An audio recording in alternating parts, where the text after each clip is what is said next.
Hey guys, we're recording. Welcome back to Strip by Sia. I am your host, Steph Sia or Kimchi or whatever you want me to be. I am your host of this podcast, and we have officially wrapped season 1 as of last week. But due to some worrisome, and concerned people and audience members, thank you guys. I am doing a couple more bonus episodes to address the situation that we're in right now and to kind of address why I ended things. It's not the complete end, it's just the end of season 1, but we'll get into that later. But basically, I really wanted to start this episode off and also join in on the discussion about sex work during the time of COVID. We have been stuck in this quarantine for quite some time. I haven't recorded an episode in over a month and a half, so it's been a little while. I've been honestly a little bit nervous recording this episode by myself. It seems really odd to be talking by myself, and I don't like the sound of my voice. I like the energy of people, as I really pride myself on doing in-person interviews, but alas, I have not been able to interview anyone in person, obviously because of the very, very wildly known threat known as COVID-19, known as the coronavirus, which is a worldwide pandemic at this moment, and it's still very much going on strong. If you guys have been living under a rock, I don't know if we really need a definition here, but it is an infectious disease caused by the newly discovered coronavirus. A lot of people are affected by it. They experience moderate to mild or even severe respiratory symptoms. And of course, in the older population, it has caused death. Generally speaking, of course, there have been deaths in younger people as well. It has affected those who have a more compromised health condition. So that is why the best way to prevent the disease is to be informed of what's going on and to wash your hands, because transmission is done either through respiratory droplets, through sneezes or coughs. There's also ones through surface, like contaminated surfaces as well, which is why everyone has been crazy with the disinfectant wipes and hoarding all the cleaning products and all that, which we'll get into later as well. But it has caused a lot of panic and has affected basically every industry that there is.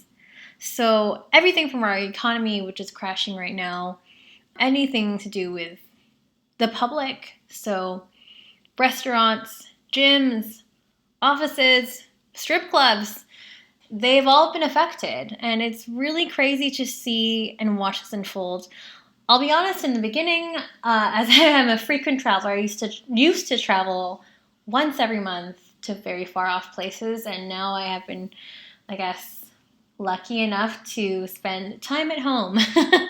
And in the beginning, I didn't think much of the coronavirus. I remember hearing about it in, I think, December is when it first happened in Wuhan, China. And I was traveling for a month in January all around Europe, and it was becoming a thing. And I just thought it would just stay where it was, where the outbreaks were, which at the time was China. But then next thing you know, you hear of Italy happening, Spain becoming largely infected, and of course now to the point where all countries have now barred down their borders and no one can enter or leave the country. It's been really crazy to see this unfold, and I was kind of ignorant before in not really, understanding the disease and the proportions and its consequences. I didn't really take it seriously. I thought it would just blow over in a month, and it didn't. In fact, somebody at one of my works, I used to work at a hotel down in right by the convention center in Vancouver, and one of my coworkers, unfortunately, got infected with the disease. I'm not sure exactly how. I think he came back from traveling. At that moment, it started to become really real for me, and I didn't really know what was going to happen, but I remember that being on a Thursday or Friday. And then on Monday, I come into my office because I have an office job as well. And I think at that point, it was when the World Health Organization declared it as a pandemic. And my employer was like, everyone is going to work from home starting today. So it was just wild. And now that was over a month and a half ago that happened. And now I've been laid off from all of my jobs, so I am no longer teaching pole dancing. I'm no longer dancing in clubs or VIPing or anything like that. I'm not working in my office job, not working in hotels. So I am unemployed at this moment, which has been also really interesting. But as you can see, it's affected so many industries, which is scary to me. And it has affected so many people, whether it's the workers, the clients, people that frequent strip clubs, people that work at strip clubs, even the bartenders, everyone has been affected. And I thought how important it is to have this conversation. And because everyone's like, you have to do an episode, you just have to keep going. So I thought being on this platform, it would be responsible of me to educate the masses and kind of address a lot of concerns that people have been having. I think by now a lot of people hopefully are kind of accustomed to how life is, aka quote unquote the new normal. So it shouldn't come as a shock to anyone at this point. And if you're a new listener, hello. Welcome to the new times. It's really been an interesting time. But in terms of how it affects sex workers and the sex industry, it has hit us pretty hard. And I really wanted to touch base on that. I have touched base with some of our former guests that have been on the show and how it's affected me. And we're all going to kind of get into that. So I guess for now, we'll start at the roots because, yeah, I guess as an exotic dancer, I haven't been booked in a while anyways. Like I haven't danced in almost a year, let's be real. But I have so many close friends that are in the industry, that are listeners of this podcast, that have been guests on this podcast, and a lot of us are struggling. The fact that we don't have an employer anymore, we don't have income from our jobs anymore, we don't have anywhere to work. Everything has been taken from us, and it honestly has been a really challenging time in that sense, having to kind of reimagine things and start a new hustle, basically, and trying to kind of cope with how this virus has pretty much changed everything. So everyone, and I keep saying everyone, when I say everyone, I mean sex workers, and I also mean clients, I also mean strip club owners. It's basically everyone that has been affected, or I would say everyone that is somehow joined or touched by the sex industry. So whether it's a worker, whether it's a client, whether they're owners and whatnot, I just kind of want to touch base on each kind of perspective. So obviously we can start off with sex workers and how they've been affected. So a loss of income, we no longer have a revenue stream for most of us. It's been tricky. And for those of you who have been trying to get an online hustle or trying to get your online hustle going, it's not as easy as it sounds. Especially if you didn't have one to begin with.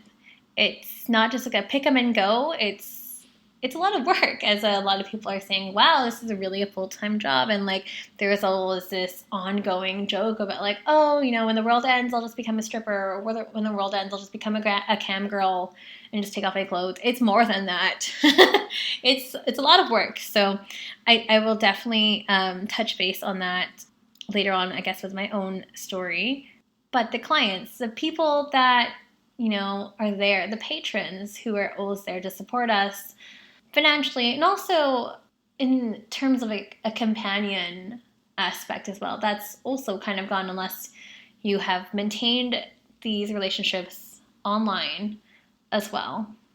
I know we have a few of our regulars that follow us on our OnlyFans and Instagram and Twitter and all that. So at least you have that kind of connection, and hopefully those loyal fans are still going out and supporting us. There are ways, guys. There are ways. If you if you are a client or a former client of, your favorite strip club, like we love the Penthouse, we love Number 5, we love Brandy's, we love the Strip. We support them all. But yeah, definitely there are ways to support your fellow entertainers. Join their OnlyFans, join their Patreon, PayPal them, support their Amazon wish list. There's lots of ways you can help. That's another kind of avenue, I guess, and perspective where people have been disconnected in a way. Also, owners, that's tricky too because it's a loss of business. Since no one can go out really, nothing's open anymore, that whole revenue stream is now gone as well. So it's really tricky. Just seeing a lot of my favorite restaurants, even things like going to the gym, like I can't go to the pole studio. I don't have a pole in my house. Like the struggle is real and it has taken a bit of time and I go in waves up and down of just like, how do I beat this virus? How do I cope with this? And we'll kind of go into that later in the episode. There's so much stuff to cover here. So, but I really want to speak on moving from physical work to online.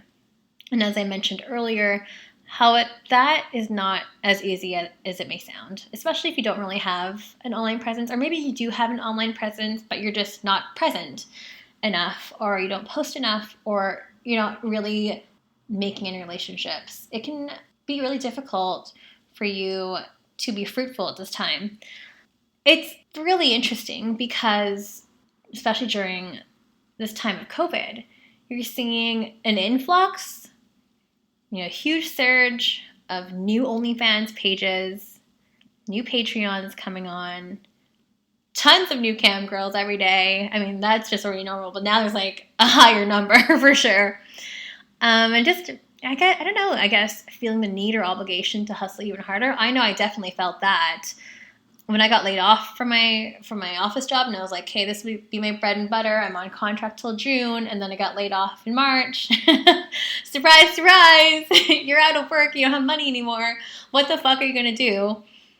I definitely felt that kind of scare a little bit. It was a brief scare, but I mean, I have a good partner that would support me, but not everyone does. And also, I wouldn't want to have their help anyways. I always like to make my own money, and I've always been making my own money. I've been working since I was 14. I don't really want anyone's help, but I kind of panicked in a way, and I was like, oh my gosh, I really got to get my OnlyFans. Like, I need to get more subscribers. I need to get more fans. And I've had an OnlyFans page since August, but honestly, it was so neglected. I just didn't really care for it. I post like every day, once a day, but I'm not really engaging with anybody. And I felt a panic when I got laid off, and I was like, okay, I gotta get this going. I gotta hustle. So I did. I hustled my ass off, and I went from like, I don't know, top 67% to the top 20% of hustlers on OnlyFans, which isn't honestly a lot. Like, how do they even measure that? I think it's measured through the amount of money you make, which I don't make money off of my fans on that at all. I make money off of doing custom videos. But anyways, we'll get into that later very, very soon. But moving from physical work to online work can be very and vastly different, especially if you don't really have a personality online or if you don't really know how to navigate. It's so much more different than hustling in person, I find. Hustling in person, for me, is terrifying. I hate VIPing. I hate annoying people. I always feel like I'm annoying people. Like, hey, do you want to go for a dance? Like, and obviously I'm not going to use that kind of verbiage, but like that's how I feel in my head.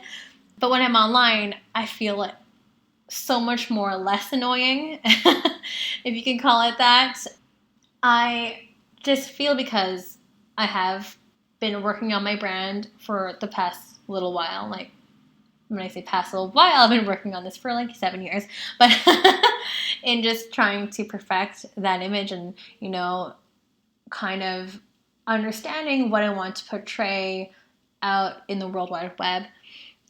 It's different kind of work for sure. And I, right now, am trying to kind of go down each avenue and kind of seeing how that works. Because I've never been, I mean, I am a good salesperson, but I just don't like doing sales things in person. Again, I get discouraged easily sometimes, depending on what it is. Like, I am very money driven, but I just don't care for hustling in that kind of way. But online, it's a little bit different. So for me, like, and in general, I feel like you need to really build your online presence, really build your brand, and understanding what you want to channel out there in order for you to be successful. And there are so many podcasts, there's so many, you know, Instagram pages that have how-tos, so I'm not going to go into that. I very, very much so do not want to be that kind of podcast at all. There are many of them out there. I don't need to add to that. So yeah, feel free to do your own homework, but it's just a little bit different online. And I think you need to understand your audience too, and understand that the hustle you do in person might not be the same as when you hustle online. For me, I'm not sure, like maybe there is a bit of a parallel, but you need to be persistent, you need to be consistent as well, and you need to understand what people want.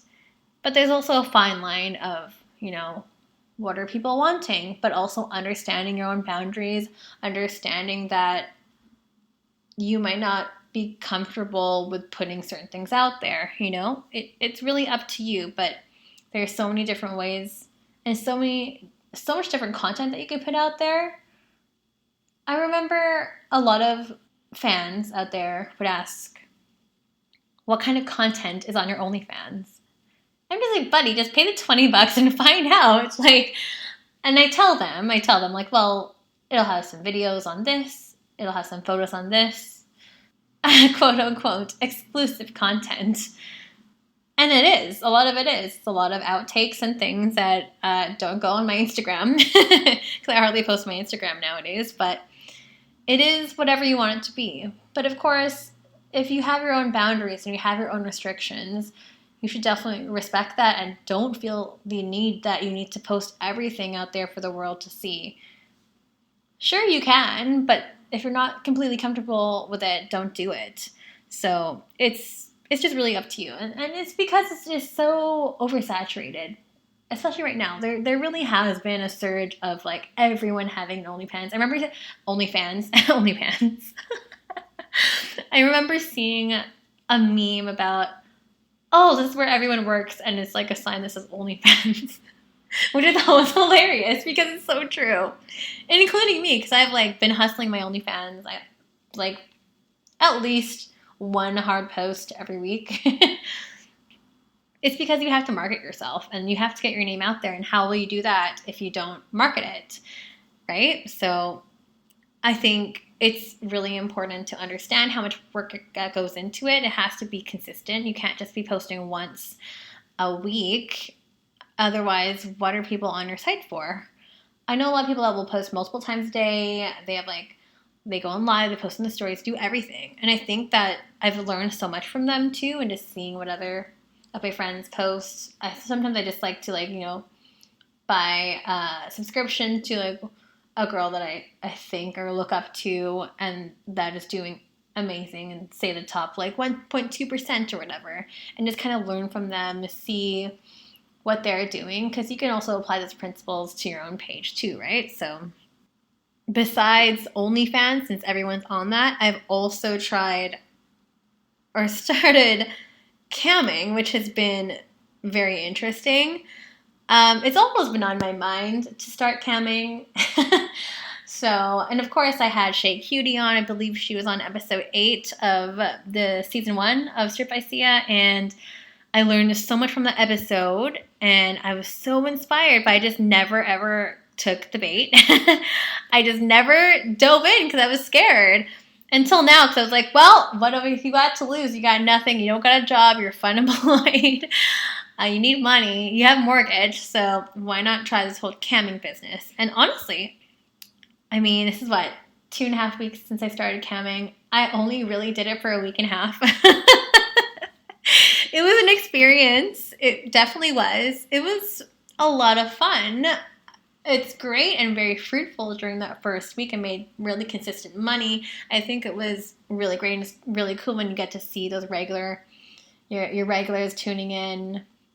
And but also that itself was a lot of work. That one, it definitely felt like a job to me, especially when you don't get that boost, when you're not on the front page. It's harder for people to find you. So just a recap of the episode with camming, Lights Cam Action. We had Shay Cutie speak on this topic, and when you're a brand new member on My Free Cams, which is just for women, you get blasted on the front page for 7 days. And during those 7 days, you want to definitely build up some type of a following for sure. Whether you're playing games on cam or whatever, there are some tips and tricks which I can definitely share with you guys, but I might actually just keep that for a bonus episode because there has been a lot of questions on how to, one, be successful in camming, and also just two, in general, with your hustle. So I might just do a separate episode on that. But yeah, camming was definitely interesting for me. I'm not sure if I want to do it anymore. I might go live later today, but my gut's probably telling me not to just because it is a lot of work and for very, very little return, in my opinion. So that was really interesting. In terms of online sex work, I have so many different channels of hustling, and my hustle game has definitely changed since COVID started. I used to be like really lazy.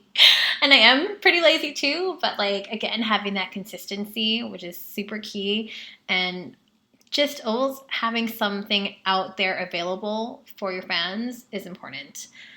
But I'm not going to go into like, I'm just not going to go into like how to become a better hustler because, guys, I suck at it. But I'm doing pretty good for now, and I cannot complain. So, but there are so many different channels, as I said. Along with camming, I rebooted my Twitter from 10 years ago.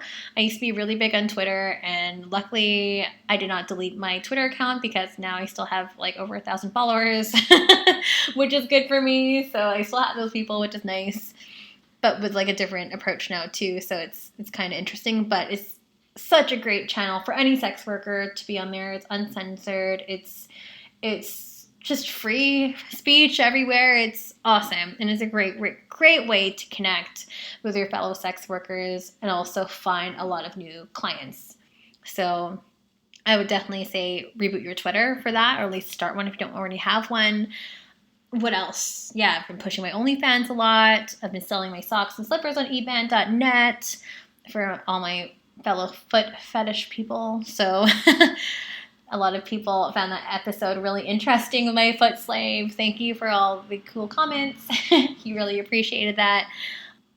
What else have I been doing? Skype shows, like private Skype shows. And then also there's like Snap Premium, which I haven't fully dived into yet, but that might be the next kind of experiment during this whole COVID-19 thing. So that's a lot of stuff. It's a lot of stuff. I think I am in this exploratory kind of just kind of seeing what is working for me and what is not working for me, and literally trying everything, which I mean, I have the time for now, so why the hell not? But for me, what I find to be like the most successful is kind of the same things of what I was doing before. So custom videos and private shows. So if you want to think about that in terms of like a private dance or a VIPing, like when you're hustling, it's kind of like that. So all the money is going to be there. For me, the money is definitely there in custom videos as opposed to subscription services. I use subscription services like OnlyFans as a great platform to tap into my already subscribing fans, because I definitely have a great number of like loyal people that will be subscribing, one, to my OnlyFans, but also buying custom videos off of me. And for me, that is a big moneymaker because you can price the videos at whatever price that you'd like. What I like about OnlyFans is that it's all in American dollars, which means a little bit more extra money for us as Canadians. So to me, that's really important and also a lot more valuable. But again, it's finding those people and finding those specific clients.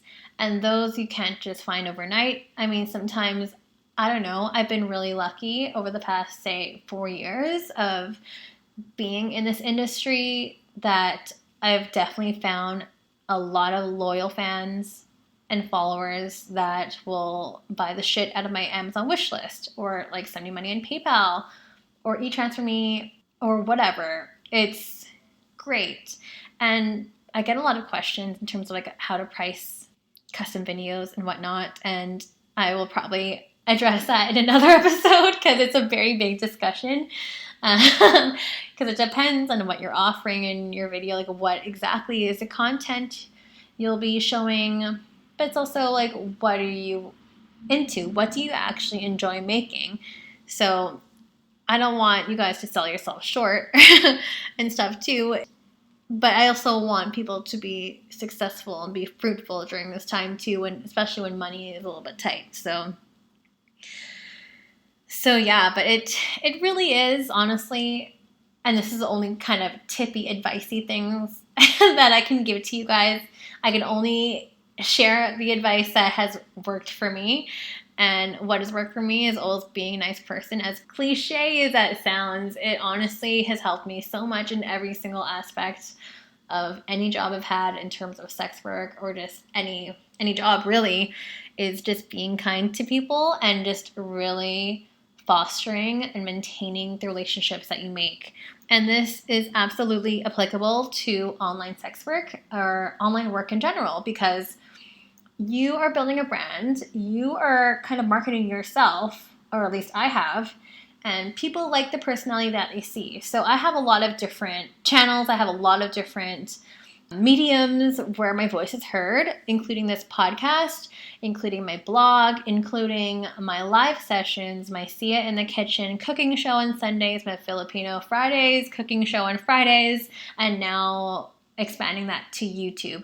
So there are a lot of platforms, but I have the same consistent person throughout all of them. Even when I'm teaching dance, even when I'm dancing on stage at the club, I'm still kind of the same fun, playful, goofy kind of person everywhere. And you want your followers and your fans to get to know you. People aren't going to give you money if they don't know you. Of course, yeah, there are some people that will, if you're a really good salesperson and they are easily manipulated. But honestly, you're selling yourself, right? So if you don't have personality, it's going to be a lot harder for you. And for me, I have a big personality, so it works for me. And over these years that I've done these shows, or I've, portrayed myself in a certain way online, it's all the same. Guys, I'm the same person. I'm not acting or anything. But it has definitely worked so well for me. I remember, where was I working? I was working at Kiwi Collection. I was the office manager there for a number of years, 4 years. And I just remember getting packages like every single day, especially around my birthday. I remember it's one of my birthdays, and I had multiple packages every day for like the entire month of October. Just people buying things off my Amazon wish list. And it's people that had DM'd me or commented on my Instagram or whatever that have contacted me, and I gave them the time of day. Contrary to what everyone else will tell you on any other podcast, it actually worked for me, because people are like, oh, just delete this message, don't respond back to them, and blah, blah, blah. And I understand if you get a lot of DMs, it's very time consuming / also annoying, but There were a few of them that really enjoyed my company, enjoyed the 2 seconds out of my day that I responded back and liked their comment or whatever. It's really important. And that has absolutely worked for me over the past 4 years. And I have like a good amount, like a good handful, or even 2 handfuls. I can name a bunch of people. I won't obviously name these people, but I can specify a lot of my followers that have been super supportive to me over the past few years and I can attribute to just nourishing those relationships. It's really important and it is time consuming, but now I have had their loyalty for, as I said, 4 years. If I need something, I'll just message them, or hey, like my Amazon wish list was updated, and then they'll just know and they'll just get something for me or whatever. Or hey, do you want this video? I thought of you when I made it, and then it's an easy sell. I don't know. It works for me. It doesn't work for everyone. And yes, it's like a longer approach, but it's something that has helped me. And some people were asking me for advice in terms of like, how do you hustle? How do you sell this? How do you sell your videos at $275 US? How? This is what works for me, guys. I sell my personality. I don't know. I market myself. Like, I do a lot of cool things. I don't know. Like, it just works. So those are just a couple tips. I know it's not what every other podcast will tell you or how to book or whatever ebook that they sell you. This is free advice, okay? This podcast is free, so you're welcome. But yes, fostering those relationships and your following. Pay attention to people. For example, when I'm doing my IG live sessions, I know who's watching. I know everyone's usernames. If they're new, I'll be like, hey, so-and-so 69, welcome to the show. I'm Sia. This is my podcaster. I'm Sia. This is my cooking show. Welcome. And shout them out. People like it when they get a shout out. So if you're doing that, this advice could also be utilized towards your OnlyFans live sessions as well. Yeah, and what else would I say? I would also say just like build some anticipation as well. Make a countdown. People always know when I'm going on live, whether it's on my IG account or whether it's on my OnlyFans account as well. There's that degree of anticipation. Okay, what are we making on Sunday? You have a choice between mapo tofu and like nomi fan. You're then engaging and interacting with your following. It's another way of getting in touch with them. So it's nice putting up thirst trap content out there. That's cool too. It's just free though. Like you want to be able to charge for your premium content, which is like hopefully your nudes or something more sexy or your implieds. A lot of people are wanting to ask about like what kind of content, and I know I kind of touched on this earlier, but didn't want to talk about it, but now I guess I'll talk about it since I'm talking about it now.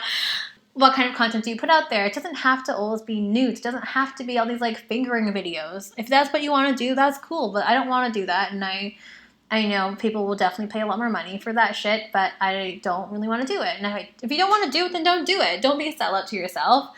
You should be true to yourself. But of course, I understand you got to make money, but still, I don't know. It's really important for me to have integrity in my own product, my own brand as well. I don't want to do something just because everyone else is doing it. I've never been that kind of person. So you have to find what is best for you, because what works for someone else may not work for you. And a lot of the times I like read stuff and I'm like, this shit does not apply to me because I don't agree with it.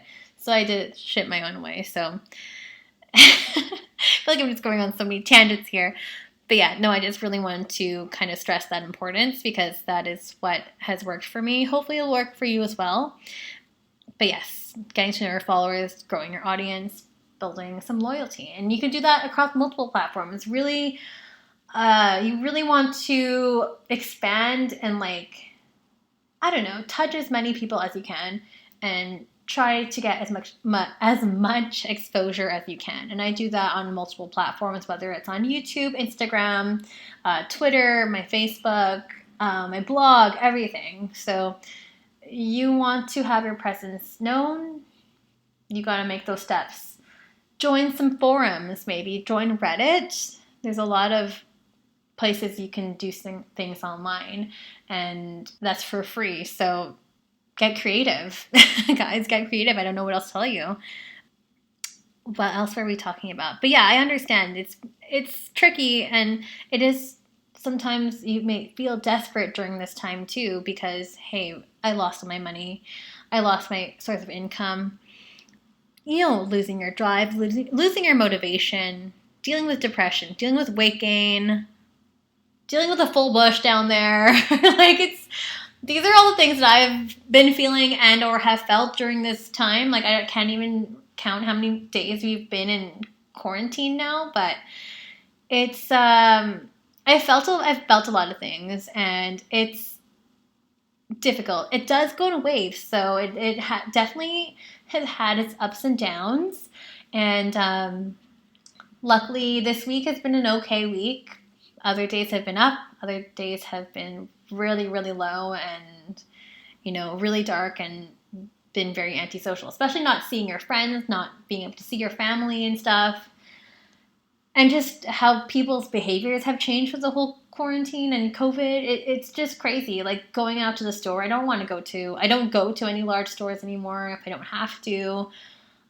Just behavior, and especially being an Asian individual, like, there's so much racism out there too, and I'm not going to go into it too much, but luckily I have not experienced any firsthand racism due to the coronavirus, but I definitely have heard of many stories, and it worries me how drastic people's behaviors have changed and how scared people are. I just think that's where everything is stemming from. It's just a crazy time because everyone is kind of adjusting in their own way and coping in their own way, and it's not easy. It's really hard. What works for me, I don't know, like some tips on coping some people had. Calling people has been really nice rather than texting. Just this, like, hearing the sound of somebody and somebody you care about, like their voice, or FaceTiming. Zoom is incredibly popular nowadays. I'm like, wow, I used to use Zoom for conference calls during work. Now it's just like everyone's on it, which is really great. It's such a great way to connect with people and stay in touch. House Party is another great app that people are using as well, just to kind of stay in touch. Online games, I play online games with my friends, like maybe once a week or every 2 weeks through Jackbox. If you have a PS4, that's what I use. I think right now it's just important to try to feel human, because right now it doesn't really feel real. Nothing really feels real right now. It feels really bizarre. Almost feels like we're going backwards. And it's like weird, for sure. It's super weird. And I think it's important to just get in touch with your loved ones, get in touch with your friends, and stay healthy and happy and motivated. And there were some weeks for me that personally were really dark with COVID, especially not being able to dance anymore. I don't have a pole at my house. Obviously the clubs are closed. Like, there's no place for me to dance. Like, even the studios are closed. The gym in my building is closed. I can't use any of that. I don't have enough space in my apartment because it's tiny, because I live in Vancouver. So it's been really trying, but I've been doing my best every day in terms of getting up and putting on real clothes. For me, wearing sweatpants and exercise yoga pants and stuff every day just doesn't help me at all. It doesn't motivate me. It doesn't give me any drive. It is not comfortable because I don't feel like me. So I started putting makeup every day, also because I'm filming YouTube videos every day and going live every day. I'm giving myself a purpose, like, I've always been a person that does a lot, and from being away from my house, usually from 8 a.m. to 10 p.m. at night, and then now going and staying in every day and just seeing the same person every day has been challenging. It's been really, really, really hard. But finding that motivation, that inner motivation, and also just getting off Netflix, getting off social media, even though I'm super tied to social media, is so hard, has been helpful. And just finding things you love to do and creating new hobbies and keeping yourself busy, for me, helps. So for me, I have been relearning Spanish again off Duolingo. I've taught myself how to video edit. I started my YouTube channel because this is something I always wanted to do. I never had time for it. And I'm learning something new. So I think learning or educating yourself in some way can be really helpful. And there's so many different avenues for you to do that. I'm not just saying like enroll in the course online, which I think is great. And my sister has done that. People I know have done that. That's awesome. It's just not for me. I'm learning in my own different way. I'm learning software. I'm learning different applications. To me, that is more beneficial for me. So that's a couple ways that I kind of feel motivated, or at least have positive motivators. It's feeling of being productive, I think, is so helpful, especially during this time. Donating to a cause, especially frontline workers, essential workers that are out there, supporting your local businesses, getting takeout from your favorite restaurants, ordering Ernest ice cream online for yourself. Those are all ways that you can help people. The economy is sinking right now, so those are just some kind of ways that keep me driven, and for me that is super helpful. I also just bought a very large piece of artwork that makes me very happy in my otherwise very barren apartment. So just small things like that, I think, keep me positive and keep me happy and also keep me sane. I've also been just like cooking and baking a lot. So if you guys live in East Van, let me know if you want some treats. There's always treats in my house. But yeah, like those are just a couple ways to kind of stay sane during this time of COVID. Since obviously I think most of us, this is the only kind of pandemic you'll ever have to experience in life. So just, I don't know, take advantage of the time. I'm definitely taking advantage of this time off. It's been kind of great. And just like keeping in touch with people from around the world. It's been honestly eye-opening and also a really good break for me and a nice, much-needed pause. So I know some people were asking as well with the Canadian Emergency Response Benefit, CERB, in terms of sex workers, what our government is doing to help them. So I'm so glad that I'm recording this episode now because there was generally like a lot of confusion, and I was in so many like worker groups and like EI groups, and I lost my gig groups that were like, so there's just information overload, and the wording was not very helpful at all. But the short answer is yes, sex workers can be eligible for the CERB, guys. So if you are making, I think it's a less than or up to $1,000 a week, you are eligible to receive the CERB. And if you don't know what the CERB or the Canadian Emergency Response Benefit, it's $2,000 per month for up to a maximum of 4 months. So we're already basically in the second, I guess, payment segment already. So if you haven't already applied, please call in. There are certain days where you can call in depending on what month you were born. So yes, if you haven't already done that, take advantage of it if you can, and make sure you're being truthful, because this $2,000 a month, you will be taxed on it at the end. So FYI for your taxes next year, FYI, apparently you will be audited if you are untruthful. If you just call the number, it's like a 1-800 number. It'll explain everything. It's also all available online. It takes a second to do. I did mine within 5 minutes each time. Super quick, super easy. Thank you, Justin Trudeau, for doing that. Yay. But I'm also like scared, like what's going to happen to our economy? How much further in debt is our government going to go in? Yes, lots of thoughts and like lots of ramblings. I've had a lot of time to think about this and to talk to myself, and also hearing my voice on this podcast is really freaking weird. Anyways, but yeah, no, it's definitely helpful, especially a lot of us have rent. There's also like a housing initiative as well that you may be eligible for. It's up to $500, I think. But there are certain requirements that you must meet. I think if you are facing eviction or something like that, or if you like missed payments, then you can be eligible for that. Same with your BC Hydro bill. There's like a lot of different initiatives going on. Scotiabank's also doing a thing where you can defer your mortgage and whatnot. But yeah, there's a lot of information out there. I'm not going to address all of them, but the CRB is pretty big, so hopefully you guys have taken advantage of that and are getting that, because it does help, especially if you're just buying groceries and stuff. I can't imagine a lot of people's bills exceeding that right now, at least. Like, my bills were crazy before, but now I'm hardly paying for anything, so it's been really nice. So that should hopefully be enough. Well, I'm speaking as a single female that lives alone, so it's definitely enough for me.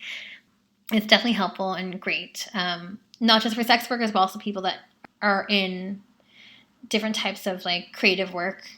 It's definitely helpful for them too. Anyone that has a gig, basically. So thank you for that. What else?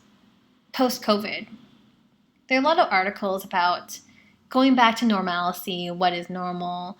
How are we going to recover from this? What's going to happen to small businesses? There's so many questions out there. What's going to happen to strip clubs? What's going to happen to like lap dances and stuff like that? And like, what's going to happen? And it's a big question mark. We don't know. I don't know.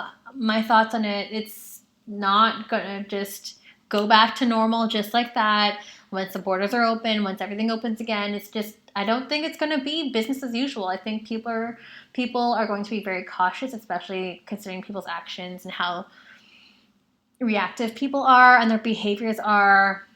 Now, I think people are going to be a bit more cautious and a little bit more scared. I don't know, like being picky, choosy about when they go out, where they go out, what they're touching, or overall hygiene and cleanliness, and things like that. Like big places where there are a lot of people, like gyms and stuff like that, and restaurants. And because we saw how fast people got infected, right? It was tenfold.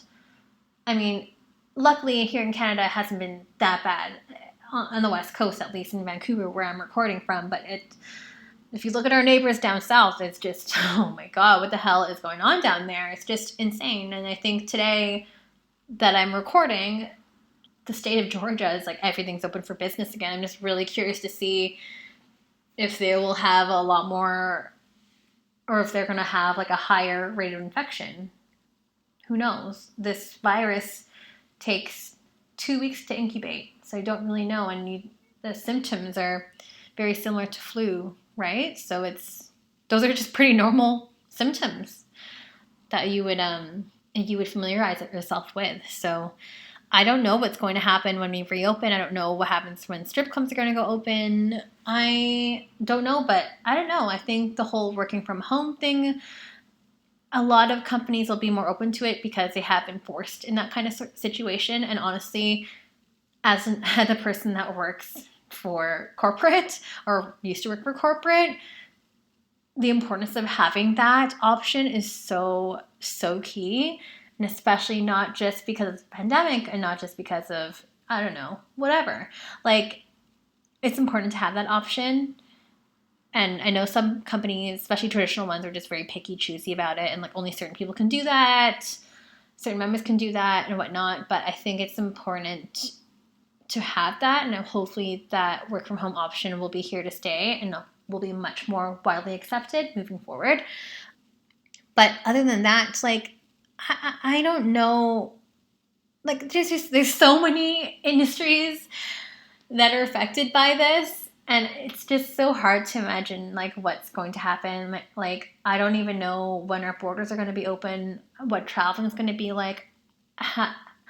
Having worked in the luxury travel industry for a very long time, like, I know that tourism is taking a massive hit. Obviously, it's going to take years to recover, at least 5 years to recover from this.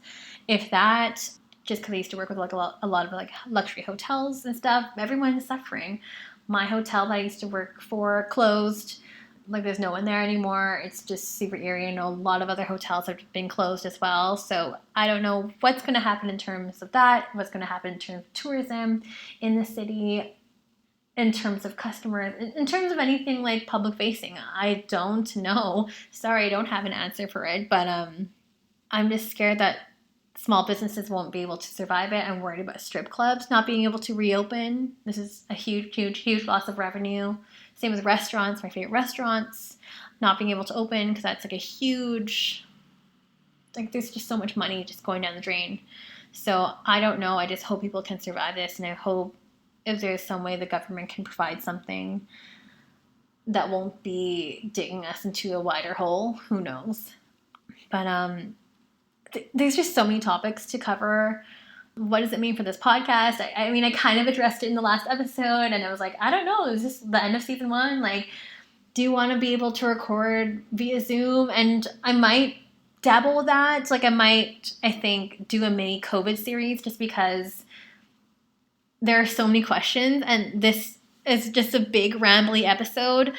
And I don't like hearing my own voice. I really just don't like hearing my own voice. It's so weird. But also, there are so many topics here that I know can have a fuller discussion, and I want to address. I want to know. I know some people that are working in the front lines and that are also part of the sex industry and are sex workers, and I would like to speak with them. I've already kind of spoken with them to see if they want to be an episode. They said yes. And also how other people are hustling too, how it's affected them, because I can only speak for myself. I never want to impose my opinion on anyone else. This is just what's happening to me, and these are my own personal stories. So yeah, I do want to continue. Of course, I love recording. I love doing this podcast. Felt so sad to be kind of not having any episodes coming out. Like, I'm recording this on Fridays, coming out in 2 days. It's so crazy. But I thought it was important for me to address the whole COVID thing. So season 2 will be coming once the borders are open, once everything's open, because basically, guys, I had a lot of fun and fantastic episodes that were going to be recorded for this, but unfortunately I wasn't able to travel for them. So I was supposed to go to Victoria. There was some people I wanted to speak with there. One of them who unfortunately contacted coronavirus, which reminds me I'm going to have to follow up with her to see how she's doing. But I had to cancel out of my own safety, and I'm glad we actually canceled at the same time. She's like, by the way. And I'm like, by the way, sorry. So that I had a whole segment dedicated to Portland strippers. I had 4 episodes I was supposed to do. I was supposed to record with some really cool fucking people in the industry making really big waves down in Portland. And of course, Portland is like a stripper mecca. Okay, guys, I love Portland, first of all, not just for strippers, but also for food, everything, culture, books, and it's just close to Vancouver. So I do want to reconnect with them. I have said once this opens up, I would still love to have you on my show. So I would love to open season 2 with that. So yeah, and plus I had like a whole long list of people that were on my wait list wanted to be recorded. And I will have to get back to those people. So right now it's kind of a point where it's like, hey, do I wait for everything to open again so I can record in person, which I personally love because I get to meet everyone and really, again, build those relationships and build those connections with people, which I love to do? Or can I just do that online, sacrifice a bit of sound quality and still connect with people on a virtual basis? So I'm still deciding. Let me know what you guys like or what you guys want. Obviously, I want to continue, so we'll see how it goes. But yeah, it's not the end, but it's the end of season 1. So enjoy these bonus episodes while they are happening, and then hopefully season 2 will get up as soon as possible because I love this show. So I'm not just tooting my own horn. I love this, and I love you guys, and I love educating everyone about sex work and just normalizing that. So hopefully you guys didn't mind all my rambling today, but there are some Q&A. there are some Q&A, so I will address those. I just didn't realize I was talking for an hour. Jesus Christ, I'm gonna have to edit this episode down a lot. But I guess we'll go into it. Are you afraid of the coronavirus? The answer is no. The only thing I'm afraid of is potentially contracting the disease and infecting someone I love. So like my partner or my mom or whoever, or just anyone. I just don't want to infect anyone. I don't want to be selfish. I don't want to be that person. So yes, I am taking it seriously. I am wearing a mask. Not right now, but I am practicing social distancing too and staying at home and just minimizing my footprint everywhere. So as everyone should be doing, like even still on sunny days, in the past week or last 2 weeks in Vancouver, I still saw so many irresponsible groups of people, like 4 or 5 people, and I'm pretty sure they all did not live in the same household, still meeting up, not maintaining a social distance, and just being stupid about the whole thing. So guys, just be responsible. We all want this virus to be done. Although I am personally enjoying the time off, but that's just me. But yes, we would like the world to keep turning. I mean, it still is, but we want to get back to doing things that we love. So just be responsible. A polite question out of curiosity and respect. Are you in the industry? I guess you are new to the show. Yes, I am in the industry. Although I would say I'm very, very rusty because I have not danced on stage since like end of July, beginning of August last year, which is when I decided to start the podcast. So the irony, but the answer is yes. What is the average quote unquote shelf life of a stripper, and what happens after their stripper career ends? I don't like to say there's a shelf life of a stripper. There's an expiry date. It just seems really misogynistic. So I don't want to say average because there's no average. I know a lot of performers and entertainers that are older, and they're much older than me. So I'll just leave it like at that. I'm 30, turning 31, and a lot of people will say, wow, you're really old to be a stripper. But yeah, am I too old to make money? No. So yeah. And what happens after their stripper careers end? I don't know. Like they got a job or something. I'm not sure, guys. Like everyone is different. Everyone has their own past. I'm not sure. It just depends what they want to do. So I'm sorry. I have a question in Spanish.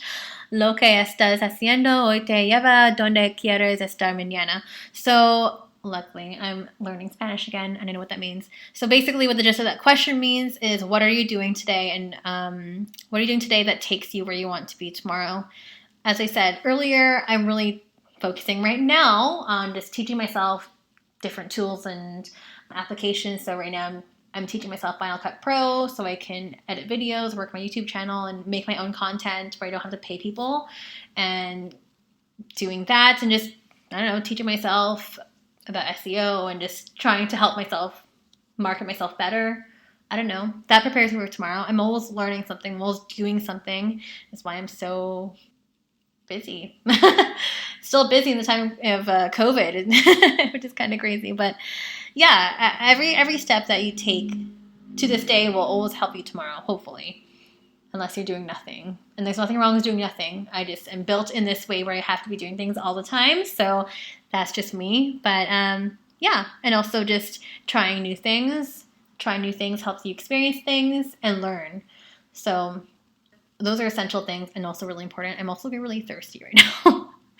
But we're almost done. Are sex workers eligible for CERB? Yes, I have mentioned that maybe about 15 minutes ago. Yes, they are, or 20 minutes ago. Are they eligible? The answer is yes.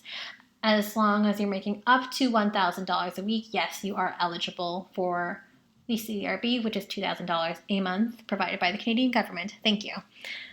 Do your customer flow decrease because people have less money in quarantine?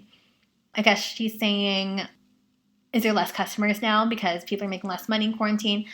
I don't know. It really depends because a lot of people are making the same money because they're working from home. So it honestly hasn't really, I can't really say, but for me, I've had an influx of new followers and like fans and stuff, and I've been doing pretty well for myself during this time of quarantine. So for me, I don't think it's affected it at all. Maybe it is for some people. Maybe it is for certain clients that have gone laid off or have lost their jobs. Obviously, I hope they would not be spending money on people. I mean, it's great that you're supporting your local stripper, your local, like anyone, local sex worker, but I wouldn't want them to be going in debt because of it. So just be wise about your money. But at the end of the day, it is your money. So for me, no, I have not seen a decrease at all. Did anyone ask you to do any COVID-themed content on your OnlyFans? I have not. None of my fans have asked me to do any COVID-themed quarantine kind of OnlyFans videos. No. I do have a mask, but I am using the mask. It is an N95 mask for its intended purpose, and that is when I go outside and not in my own house, because that would be stupid. And then those germs, because I reuse my mask, I don't want to risk brushing those germs anywhere else in my house. So yeah, no. What are the pros and cons of the online hustle? I think I kind of mentioned that earlier. you really have to hustle. There's a lot of untapped territory out there. There's a lot of people that you can get in touch with. So I think that's great. It's just wherever you want to take it, really. The cons of it, I don't really think there are a lot of cons, except for if you don't want your content out there, there is also that risk of your content being stolen. There's also obviously bad people out there that will also try to scam you, but that's also applicable in real life too. There's always scammers everywhere, so you just have to be careful. Just be mindful of what you're putting out there. Be mindful and kind of just take everything with a grain of salt when you're talking to people online as well. Just practice those same precautions as you would do in person, guys. Cons of OnlyFans. No cons. I know I like OnlyFans a lot, but sometimes it takes a while for the money to get processed. Those are my only cons, I would say, but I think it's a great platform, and I think everyone needs to be on it, and it's a great way to make money and a nice little place for your fans to adore you and pay you money. So what's wrong with that? I think it's great. How would an online hustle, i.e. cam girl, affect your career that requires a quote-unquote clean rep? Well, okay, so this will be a bigger episode, and you can kind of listen to it on the cam girl episode, which was Lights, Cam, Action. I believe that's episode 8 with Shay Cutie. She definitely kind of goes over that. But yeah, just having a different screen name, tagging off your location, like your geotagging location, make sure that's off. Protecting your identity, just, you can kind of fake it a little bit. If you are on cam and you are facing a window, maybe block that window or like cover it with blinds or something where you don't have any indicators of what's outside. Because I remember on the Cirque du Soleil episode, I think that was episode 13 or something, the cam couple that was on that show, on the episode, someone was like, hey, I know that juice shop, you must be in this city because they only have that in this city, in this country. So any of those like kind of indicators is just a precautionary, just have a neutral background or just have something else where you can't identify where you are, because there are some crazy people out there and you should do your best on protecting yourself. So yeah, that can affect your career online. But I guess maybe this is almost like a 2-part question. I could see it's like, how would you want to transition if you're going from like some kind of online hustle, or if you want to do it at the same time? Just be either open about it, which is what I do, which might not be the best advice for people, but just have a stage name or have some kind of other name, or maybe like blur out your face if you want on your avatars or in your photos so you can't be identified. Obviously, you're not going to put this on your LinkedIn. Don't do that, guys. How do you think a post-COVID society would feel about lap dances? As I said earlier, in terms of like things getting back to quote-unquote normalcy, I think people will be a little apprehensive at first, for sure. It will take some getting time to get used to things again, and it might not just, like, I don't think we're going to be able to snap back just right away. So lap dances, I'm not sure if clubs will even have lap dances. I'm not sure. I think that might have to be up to the club owner or something, but it is a huge moneymaker, so I'm not sure how they would navigate through that. That would be a great question to ask some strip club owners. So maybe if I continue to do my COVID series, I'll ask some owners on the show what they feel about that. How has the coronavirus affected escorts? Interesting, yeah. Like a lot of I only have a couple of my friends that have definitely taken everything online as a safety precaution. But I also know some people that have met up with some of their clients, and that is a risk you are taking. Hopefully you don't have any roommates or anything like that too, and you're kind of maintaining where you go. I just wouldn't want you to get yourself infected or affect anybody else, because it is risky. I would say, wow, there's a lot of traffic outside. What's happening on Hastings Street? I would say that is a risk, a big risk. I would not personally do it. I'm not sure what other escorts are doing, but I can only speak in some of my friends who have shared with me that have been going out on dates and have been having sessions and in calls and whatnot and out calls. Just be careful.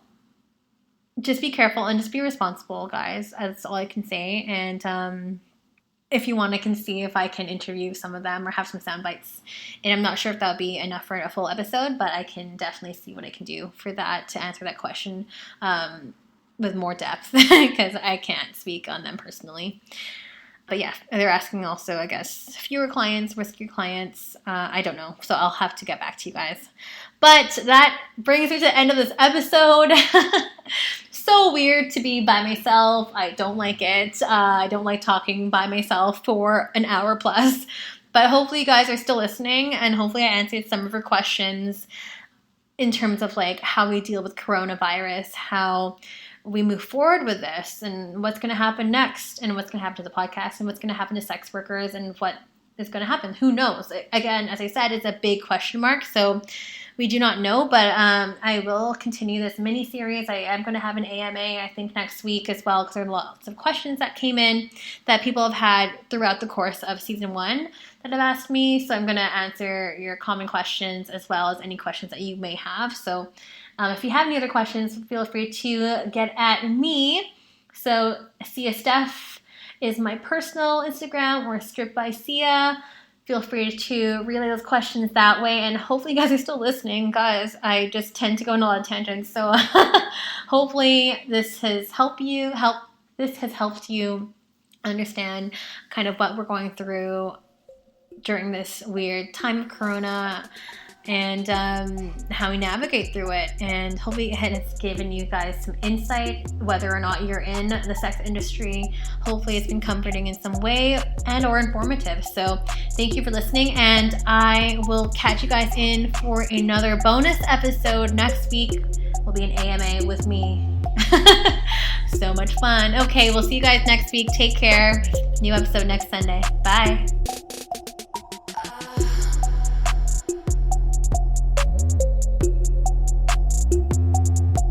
Listening to Stripped by Sia, produced and hosted by Steph Sia, aka Kimchi, music by Ted D, photography by